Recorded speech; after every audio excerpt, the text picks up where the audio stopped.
समूहीकरण, स्थौलनवाद और समूहीकरण। 1927 से लेकर के 1928 के आसपास रूस के शहरों में, कौन शहरों में?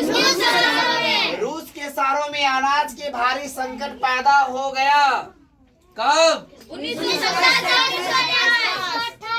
1928 के आसपास रूसों के शहरों में अनाज की भारी संकट पैदा गया। कारण था कि वहां के शुरुआती दौर में खेती जो था समूहीकरण से पैदा की गई अनाजों के कारण यहाँ पर जो है तबाही हुआ। 1927 और 28 के आसपास के रूस के शहरों में सरकार ने अनाज की कीमत तय कर दिया था।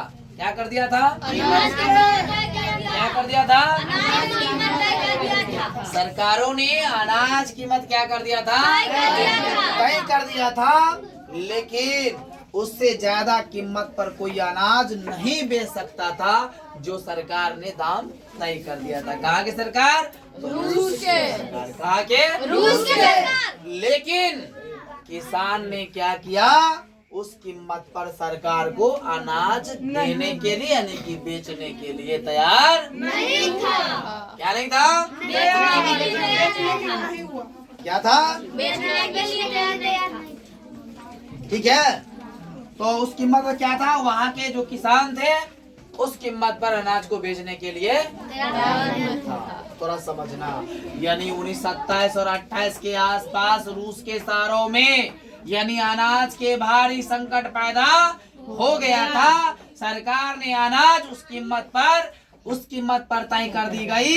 उससे ज्यादा कीमत पर कोई अनाज को बेच नहीं सकता। लेकिन किसानों ने उस कीमत पर सरकार को अनाज बेचने के लिए तैयार नहीं था। तो ये कारण था कि शुरुआती दौर में खेती के समूहीकरण से पैदा हुई तबाही से जुड़ा हुआ था कि सामूहिक खेती किया गया। इस कारण से ये तबाही पैदा हुआ 1927 से लेकर के 1928 के आसपास में। जो सरकार ने अनाज की कीमत तय किया था वो किसानों को अच्छा नहीं लगा और किसान ने कहा हम ऐसे कीमत पर अनाज बेचने के लिए तैयार हैं। राइट?